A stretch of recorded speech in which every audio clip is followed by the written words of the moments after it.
Hi everyone, welcome to my game of the month for August 2024. This is Hirose vs Sasaki, the second game of the best of 3 playoff to determine the challenger for the 37th Ryuo title match.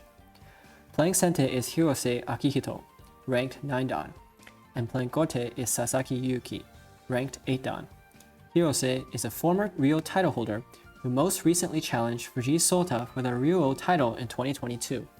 An exciting title match in which Fuji prevailed by a score of 4-2.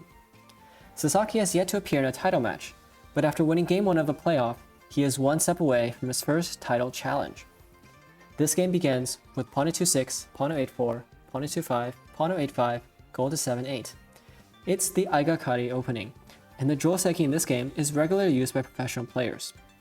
I'm going to move through this portion of the game very quickly because my own understanding of this opening is unfortunately very shallow. The game proceeds like this: gold to 3-2, silver to 3-8, silver to 7-2, pawn to 9-6, pawn to 9-4, king to 5-8, pawn to 8-6, pawn takes, pawn drop 8-7, rook to 8-4, pawn to 4-6, pawn to 3-4, pawn to 2-4, pawn takes, pawn drop 2-3, rook to 2-8, king to 5-2, silver to 4-7, pawn to 7-4, pawn to 7-6, knight to 7-3, pawn to 3-6, gold to 6-2, knight to 3-7, pawn to 6-4, gold to 4-8, silver to 6-3, rook to 2-9, pawn to 1-4, pawn to 1-6, rook to 8-1. At this point in the game, the formations are in perfect symmetry. The 4-8 gold, 2-9 rook shape also appears in the modern bishop exchange double reclining silver Joseki. And this Joseki shares similar themes, not in the least because the bishops are looking at each other and a bishop exchange could occur at any moment. Pawn to 5-6, pawn to 5-4, bishop takes 2-2 promotes. Hirose initiates the bishop exchange at a tempo loss, but after silver takes, silver to 6-8, his silver position is easier to use if a fight erupts in the center of the board. Furthermore, if Sasaki develops a silver to 3-3, Hirose's knight could gain a tempo when it jumps to 4-5 or to 2-5. After pawn to 6-5, pawn to 4-5, Sasaki proceeds with pawn to 2-4, aiming to develop a silver to 2-3. If Hirose captures this pawn, then Sasaki could counter with bishop drop 3-3, rook takes 3-4, silver to 2-3, and this is why Hirose can't capture the pawn. In the game, Hirose first plays pawn to 4-4, and after pawn takes, the bishop fork no longer exists, so now Hirose plays rook takes 2-4, silver to 2-3, rook to 2-9, and Sasaki defends ahead of the silver with a pawn drop to 2-4, but in return, Hirose has managed to move his pawn on 4-5 to his p stand. Well, this exact position appeared in Game 5 of the previously mentioned Ryuo title match between Hirose and Fuji in 2022. In that game, just like in this game, Hirose had Sente, and Game 5 of the 2022 Ryuo title match concluded in a win for Hirose. Nevertheless, Hirose's triumph against the strongest player in the world clearly failed to dissuade Sasaki from playing this position on his own. It's as if Sasaki is saying to Hirose, "I'm not afraid of you. Show me what you've got." Hirose plays the same move he played against Fuji, which is pawn to 9-5, pawn takes, bishop drop 5-7, aiming for pawn drop 9-2 followed by pawn drop 9-3, winning the lance. Fuji responded to this threat with pawn drop 8-4, but Sasaki now plays his own move, rook to 8-3. Although the rook's mobility on the first rank is gone, the 8th file remains open. But Hirose's bishop is also looking at the other side of the board, and this is where Hirose continues his attack with pawn drop 2-5, pawn takes, pawn drop 2-4, silver to 1-2, pawn to 1-5, pawn takes, knight takes 2-5, making a threat of pawn drop 1-3. In this position, Sasaki makes an important pawn drop to 2-8, and after Hirose captures his pawn, Sasaki now defends with pawn drop 2-2. The rook's position on 2-8 creates many tactical possibilities for Sasaki, as we'll see later in the game. For example, if Hirose continues attacking with pawn drop 1-4, then Sasaki could respond with pawn to 9-6, lance takes 1-5, pawn to 9-7 promotes, lance takes promotes, knight takes, bishop drop 6-4, making a fork on the rook and the knight. Hirose could simply move his rook out of the way, but in that case, Sasaki would have gained a move at a cost of a single pawn, and after a move like pawn to 9-6, his position would be satisfactory. In the game, Hirose proceeds with pawn to 3-5, and Sasaki counterattacks ahead of Hirose's bishop with pawn to 5-5. If Hirose ignores his attack and proceeds with pawn takes 3-4, then Sasaki could respond with pawn takes 5-6, silver takes, pawn drop 8-6, with the idea of pawn takes, rook takes, pawn drop 8-7, rook takes 7-6, making a fork on the silver and the gold. On the other hand, if Hirose chooses to ignore this move and continue his attack with pawn drop 1-3, then after pawn takes 8-7 promotes, pawn drop 8-4, rook to 8-1, gold takes 8-7, silver takes 1-3, knight takes promotes, lance takes, I think it wouldn't be so bad for Sasaki to trade his inactive silver on the edge for Hirose's active knight, and this also enables threats like knight drop 3-6 and pawn drop 5-5.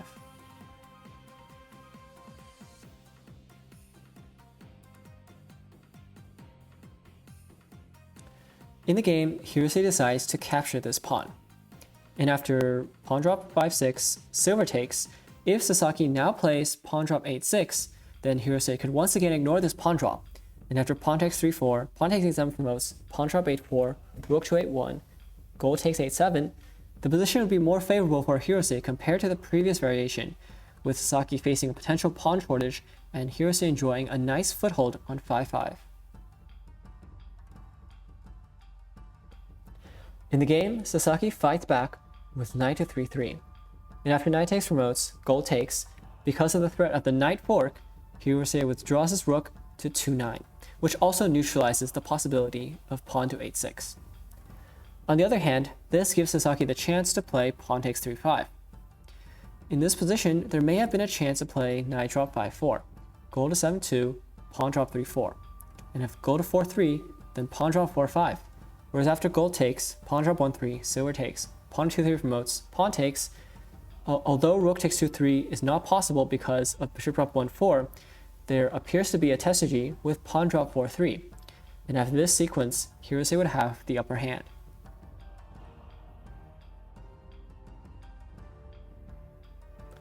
Well, I feel that there was a reason that Hirose didn't go for this idea in the game, but I don't know what it is. Hirose instead plays pawn and 2-3 promotes. It might appear counterintuitive to sacrifice a pawn while allowing Sasaki silver to move out of the edge, but after the game, the players consider the possibility of pawn takes. And for example, after pawn drop 1-3, silver takes, knight drop 2-5, gold to 3-2, pawn drop 3-3, gold to 2-2, knight takes 1-3 promotes, lance takes, Sasaki would be able to generate a lot of counterplay with his two knights, and the evaluation of this position might be unclear. But in the game, Sasaki plays the natural silver takes, and Hirose proceeds with pawn drop 1-2. After lance takes, he could proceed with pawn drop 1-3, lance takes, bishop takes 3-5, activating his bishop with tempo, so this position would be unfavorable for Sasaki. In the game, Sasaki finds a creative counterattack beginning with pawn drop 5-4, and after pawn takes 1-1 promotes, pawn takes 5-5, regardless of where Hirose's silver escapes, Sasaki will be able to make a knight drop to 5-6, forking Hirose's generals. In the game, Hirose decides to escape to 4-7 to increase the protection around his king. And after knight drop 5-6, lance drop 8-4, rook to 9-3, Sasaki's rook is forced into a passive position. Hirose could even trap the rook with pawn drop 9-4, rook takes, knight drop 8-6, rook to 9-3, lance to 8-2 promotes. But here, Sasaki could play pawn to 6-6. For example, after bishop takes, knight to 6-5, bishop takes 9-3 promotes, lance takes, pawn to 6-6, knight takes 4 promotes, king takes, bishop drop 4-5, Sasaki would have a strong attack against Hirose's exposed king, whereas a wide space around Sasaki's king would make it difficult for Hirose to devise an effective attack with his rook in hand.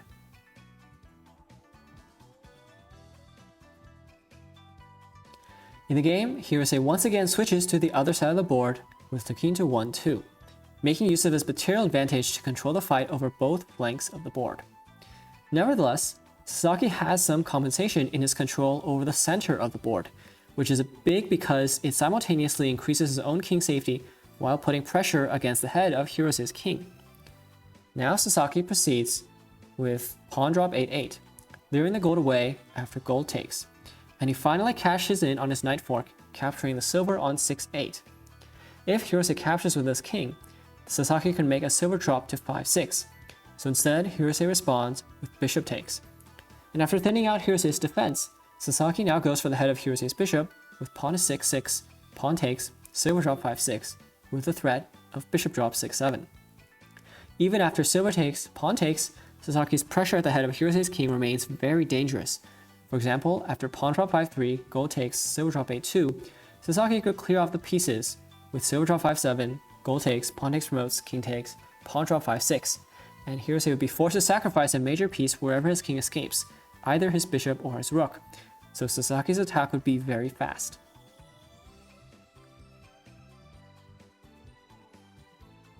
In the game, Hirose finds solid defense with knight drop 5-9.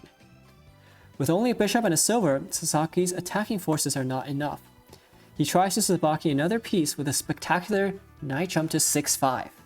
But Hirose calmly accepts the sacrifice with pawn takes, and after silver takes 4-7 promotes, knight takes, bishop drops 6-6, gold to 7-7, bishop takes 8-4, he blocks Sasaki's attack with a knight drop to 6-6.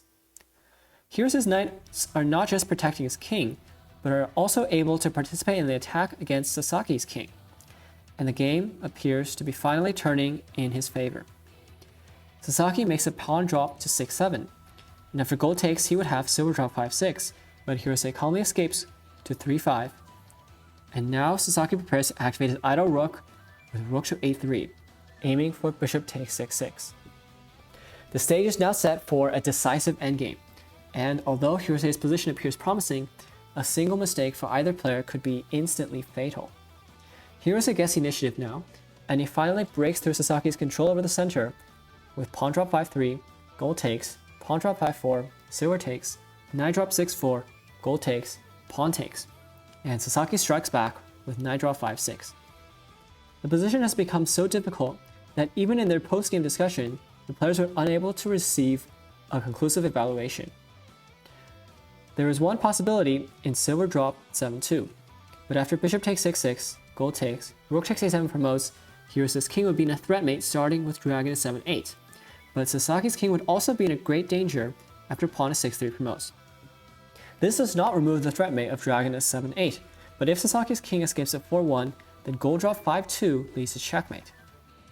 Instead, after silver takes promotes, king takes, knight takes 5-5, the endgame variations continue to branch in confusing and difficult ways, and every time I look at this position, I feel like the correct evaluation is the opposite of my previous evaluation. Here is just one among the seemingly endless possibilities. King to 7-3, silver drop 6-4. If king takes, then gold drop 6-3 leads to checkmate. If king to 8-2, then Hirose could fulfill his win condition by liquidating Sasaki's dragon with a series of checks starting with bishop drop 7-3. After king to 8-3, the position appears to be more unclear. Bishop drop 6-1. If king to 8-4, then silver to 7-5 leads to checkmate. Knight drop 7-2, and Sasaki's king appears to be safe, whereas Hirose's king is now in a threat mate beginning with pawn to 6-8 promotes. The strongest way to remove this threat mate appears to be gold takes 5-6, but after pawn to 6-8 promotes, king to 4-9, silver drop 5-8, king to 3-9, Sasaki could once again put Hirose's king in threat mate with knight drop 3-6, but at this timing, Hirose could make a powerful pawn drop to 8-4. If king takes, then bishop to 5-7.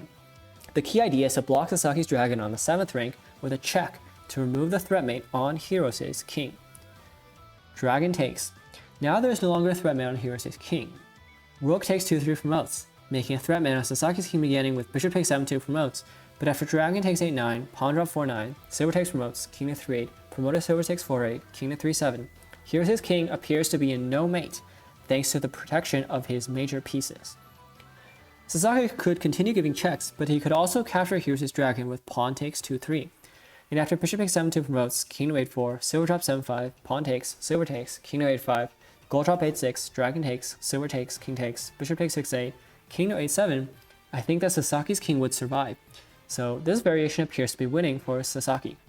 But this variation is also only one of many, and I'm certain that it's far from optimal. Let's go back to the game.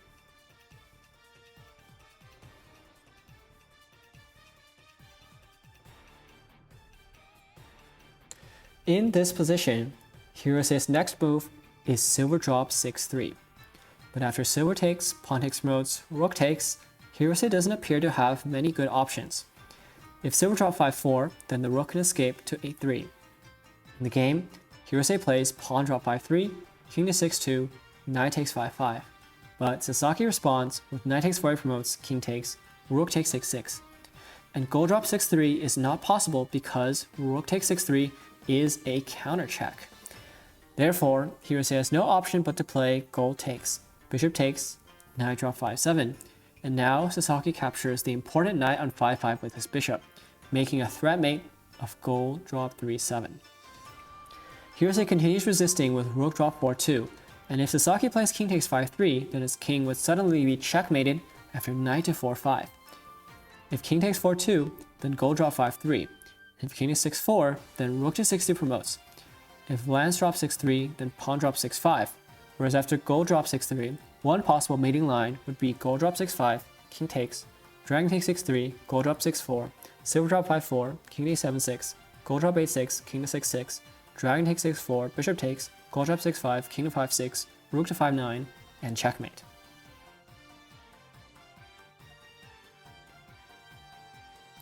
In the game, Sasaki makes the correct decision to escape to 7-3. And after knight to 6-5, king to 8-3, if Hirose proceeds with gold drop 7-3, then Sasaki's king can safely escape to 9-4. Instead, Hirose removes a threat mate on his own king with gold drop 4-6, but Sasaki has a perfect response with lance drop 4-5. And after silver drop 7-3, lance takes 4-6, bishop takes, knight drop 3-6, Hirose's king would be checkmated. And if king to 3-8, then pawn drop 3-7, and if king to 3-7, then bishop takes 4-6. Alternatively, king to 4-7, knight drop 3-5, bishop takes, gold drop 3-7, king to 5-6, gold drop 4-5, king takes 6-7, silver drop 5-6, king to 7-8, silver drop 6-7, king to 6-9, gold drop 7-8, king to 5-9, gold to 4-8, and checkmate.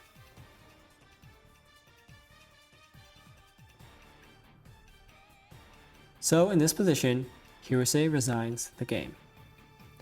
After a tumultuous fight in the middle game, Sasaki prevailed in the endgame and won the playoff by a score of 2-0.